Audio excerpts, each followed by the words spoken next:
ಶಾಸಕ ಬಸನಗೌಡ ಪಾಟೀಲ್ ಯತ್ನಾಳ್ ಅವರನ್ನ ಮಾಜಿ ಸಚಿವ ಮುರುಗೇಶ್ ನಿರಾಣಿ ಹಾಡಿ ಹೊಗಳಿದ್ದಾರೆ.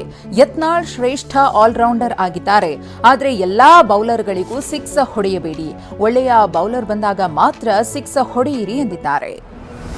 ಪರಪ್ಪನ ಅಗ್ರಹಾರ ಕಾರಾಗೃಹದ ಮೇಲೆ ಜೈಲಧಿಕಾರಿಗಳು ದಾಳಿ ನಡೆಸಿದ್ದಾರೆ. ಈ ವೇಳೆ ಸಿಮ್ ಕಾರ್ಡ್ ಇಲ್ಲದಿರುವ 2 ಮೊಬೈಲ್ಗಳು ಪತ್ತೆಯಾಗಿವೆ. ಬ್ಯಾರಕ್ ನಂಬರ್ 9ರಲ್ಲೇ ಮೊಬೈಲ್ ಪತ್ತೆಯಾಗಿದೆ. ಜಿಪ್ಸನ್ ಡ್ಯಾನಿಯಲ್ ಎಂಬಾತನ ಬಳಿ ಮೊಬೈಲ್ ಸಿಕ್ಕಿದೆ. ಮೈಸೂರಿನ ಹುಣಸೂರಿನಲ್ಲಿ ಚಿನ್ನದಂಗಡಿ ದರೋಡೆ ಸಂಬಂಧ TV9ಗೆ ಸ್ಫೋಟಕ ಮಾಹಿತಿ ಲಭ್ಯವಾಗಿದೆ. ಕೇವಲ 5 ನಿಮಿಷದಲ್ಲಿ ದುಷ್ಕರ್ಮಿಗಳು ರಾಬರಿ ಮಾಡಿ ಪರಾರಿಯಾಗಿದ್ದಾರೆ. ನಿನ್ನೆ ಮಧ್ಯಾಹ್ನ 2 ಗಂಟೆ 4 ನಿಮಿಷಕ್ಕೆ ಎಂಟ್ರಿ ಕೊಟ್ಟ ದರೋಡೆಕೋರರು 2 ಗಂಟೆ 9 ನಿಮಿಷಕ್ಕೆ ಶಾಪ್ ಮಳಿಗೆಯಿಂದ ನಿರ್ಗಮಿಸಿದ್ದಾರೆ. ಮೈಸೂರಿನ ಹುಣಸೂರಿನ ಜ್ಯುವೆಲರಿ ಶಾಪ್ ದರೋಡೆಕೋರರು ಪಕ್ಕಾ ಪ್ಲಾನ್ ಮಾಡಿ ಕೃತ್ಯವೆಸಗಿದ್ದಾರೆ. 7 ರಿಂದ 8 ದರೋಡೆಕೋರರು 7 ಗನ್ ಬಳಸಿದ್ದಾರೆ. ಇಬ್ಬರು ಚಿನ್ನಾಭರಣ ದೋಚ್ತಾ ಇದ್ರೆ ಒಬ್ಬ ಗನ್ ಹಿಡಿದು ಸಿಬ್ಬಂದಿಯನ್ನ ಬೆದರಿಸುತ್ತಿದ್ದ, ಮತ್ತೊಬ್ಬ ಬಾಗಿಲ ಬಳಿ ನಿಂತಿದ್ದ, ಮತ್ತಿಬ್ಬರು ದ್ವಿಚಕ್ರ ವಾಹನ ಸ್ಟಾರ್ಟ್ ಮಾಡಿ ನಿಂತಿದ್ರು. ಬೆಳಗಾವಿ ಜಿಲ್ಲೆಯ ಸವದತ್ತಿಯ ಕೆನರಾ ಬ್ಯಾಂಕ್ನಲ್ಲಿ ಕಳ್ಳತನಕ್ಕೆ ಯತ್ನಿಸಲಾಗಿದೆ. ಮುನವಳ್ಳಿಯಲ್ಲಿ ಮಧ್ಯರಾತ್ರಿ 2 ಗಂಟೆ ವೇಳೆ ಹಿಂಬದಿ ಕಿಟಕಿಯನ್ನು ಮುರಿದು ಕಳ್ಳರು ಬ್ಯಾಂಕ್ ಪ್ರವೇಶಿಸಿದ್ದಾರೆ. ಬ್ಯಾಂಕ್ ಸೈರನ್ ಸದ್ದು ಮಾಡ್ತಾ ಇದ್ದಂತೆ ಕಳ್ಳರು ಕಾಲ್ಕಿತ್ತಿದ್ದಾರೆ. ಬೆಂಗಳೂರಿನಲ್ಲಿ ನಕಲಿ ಗೋಲ್ಡ್ ಲೋನ್ ಸೃಷ್ಟಿಸಿ ಕೋಟಿ ವಂಚಿಸಿರುವುದು ಬೆಳಕಿಗೆ ಬಂದಿದೆ. ಮಲ್ಲೇಶ್ವರಂ 15ನೇ ಕ್ರಾಸ್ನ ಕೆನರಾ ಬ್ಯಾಂಕ್ನ ಹಿರಿಯ ವ್ಯವಸ್ಥಾಪಕ ಮ್ಯಾನೇಜರ್ ಎನ್ ರಘು ವಿರುದ್ಧ ಕೇಸ್ ದಾಖಲಾಗಿದೆ. ನಕಲಿ ಗೋಲ್ಡ್ ಲೋನ್ ಸೃಷ್ಟಿಸಿ 3 ಕೋಟಿಗೂ ಹೆಚ್ಚು ಹಣವನ್ನು ವಂಚಿಸಿದ್ದಾರೆ ಎನ್ನಲಾಗಿದೆ. ಧರ್ಮಸ್ಥಳ ಪ್ರಕರಣ ಸಂಬಂಧ ಎಸ್ಐಟಿ ಸಲ್ಲಿಸಿದ ಪ್ರಾಥಮಿಕ ವರದಿಯ ಪ್ರತಿ TV9ಗೆ ಲಭ್ಯವಾಗಿದೆ. ದೆಹಲಿಗೆ ತೆರಳಿದ್ದ ಜಯಂತ್ಗೆ ರಾತ್ರಿ ವೇಳೆ ಕೆಟ್ಟ ಕನಸು ಬಿದ್ದಿತ್ತಂತೆ. ಕನಸಿನಿಂದ ಹೆದರಿ ಬುರುಡಿಯನ್ನ ದೆಹಲಿಯಲ್ಲಿ ಬಿಟ್ಟು ವಿಮಾನದಲ್ಲಿ ಬೆಂಗಳೂರಿಗೆ ವಾಪಸ್ ಆಗಿದ್ದ ಅನ್ನೋದು ವರದಿಯಲ್ಲಿ ಉಲ್ಲೇಖವಾಗಿದೆ.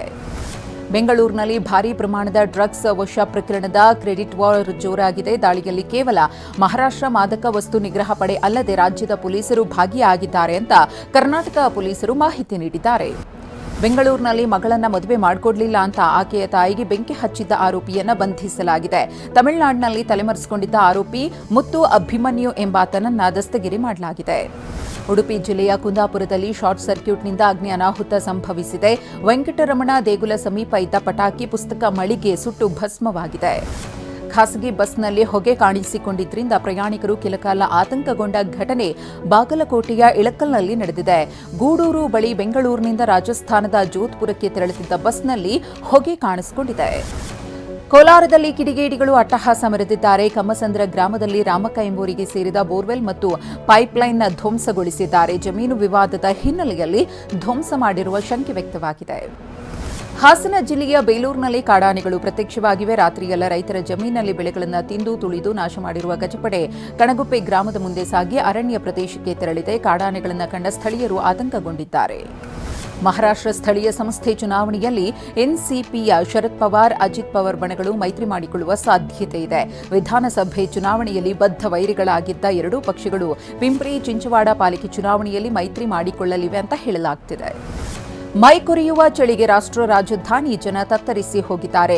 ರಸ್ತೆಯೇ ಕಾಣದಷ್ಟು ಮಂಜು ಮುಸುಕಿದೆ. ವಾಹನ ಸವಾರರು ಸಂಕಷ್ಟದಲ್ಲಿ ಸಂಚರಿಸುವ ಪರಿಸ್ಥಿತಿ ನಿರ್ಮಾಣವಾಗಿದೆ. ವಾಯು ಗುಣಮಟ್ಟ ಸೂಚ್ಯಂಕ 399ಕ್ಕೆ ಏರಿಕೆಯಾಗಿದ್ದು ಜನ ಕಂಗಾಲಾಗಿದ್ದಾರೆ. ಬೆಂಗಳೂರು ಗ್ರಾಮಾಂತರ ಜಿಲ್ಲೆಯ ದೇವನಹಳ್ಳಿಯು ದಟ್ಟ ಮಂಜಿನ ವಾತಾವರಣ ಸೃಷ್ಟಿಸಿದೆ.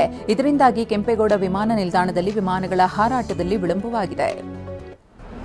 ಭಾರತದ ಆಪರೇಷನ್ ಸಿಂಧೂರ ಕಾರ್ಯಾಚರಣೆಗೆ ಪಾಕಿಸ್ತಾನ ರಾಜಕಾರಣಿಗಳು ತತ್ತರಿಸಿ ಹೋಗಿದ್ದರು ಎಂದು ಪಾಕ್ ಅಧ್ಯಕ್ಷ ಆಸಿಫ್ ಅಲಿ ಜರ್ದಾರಿ ಹೇಳಿದ್ದಾರೆ.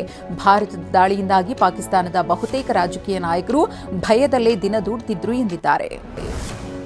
ಬಿಗ್ ಬಾಸ್ ಮನೆಯಿಂದ ಹೊರಬಂದ ಗಾಯಕ ಮಾಳು ನಿಪನಾಳ್ TV9 ಜೊತೆ ಮಾತನಾಡಿದ್ದಾರೆ. ನಾನೇ ಕೊನೆವರೆಗೂ ಮೊದಲನೇ ಸ್ಥಾನದಲ್ಲಿ ಇರ್ತೇನೆ ಅಂದ್ಕೊಂಡಿದ್ದೆ.